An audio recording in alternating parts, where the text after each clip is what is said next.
Russell is asking, given the different form factors of mobile devices and operating systems, particularly Android, how do you determine which devices to physically test on and which to use automated UI tests on a simulator or cloud-based testing solution? Okay, good one. The old fragmentation. Yes, the fragmentation. I mean, fragmentation is not an Android topic anymore, right? No, it's not.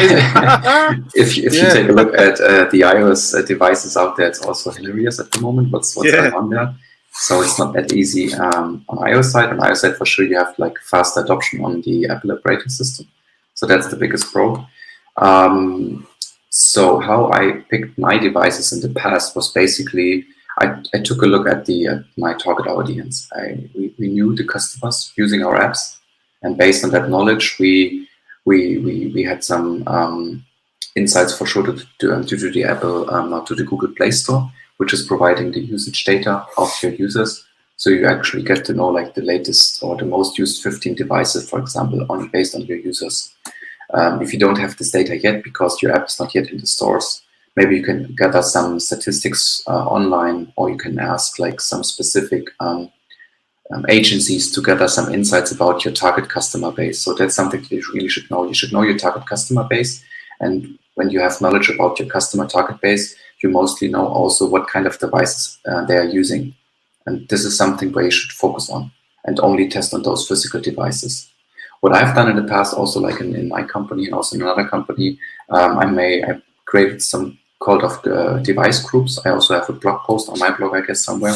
So with the device groups, I made some sort of device grading with browser grading, saying, okay, we have group A with highest priority, all the most used devices go in there, and grade B, maybe the not so used devices, maybe with a different hardware software configuration, and then group C with, okay, it should work somehow in that group, right? And then on all my testing activities, I picked like 2 to 3 devices from each group to have a good coverage across the target customer. And that helped us quite a lot, actually, back then, and it's still in place. So, and I would always do the testing on physical devices, because that's where the fun happens, right? Because you have all the sensors included, you have a connection to a mobile network, and so forth and so forth. So if you can also automate on real devices, please do so. However, cloud-based solutions are also there. I mean, SourceLab is offering a great service, for example, despite others, I have to say. They have cloud-based devices, they have cloud-based services where you can connect your continuous integration system to any kind of cloud device, which can be physically or simulated one, and you can execute against those devices as well. We haven't seen any differences once automating against locally attached devices to our CI system compared to the devices in the cloud. So from that point, it was no big deal. Sometimes we had issues that we had the latency between our data center and the data center from the cloud provider. The latency was too high, and we had some flaky tests there.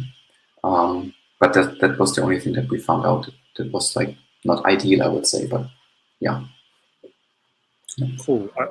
I mean, I've used the approach that you described in your book in terms of chunking up devices. Yeah.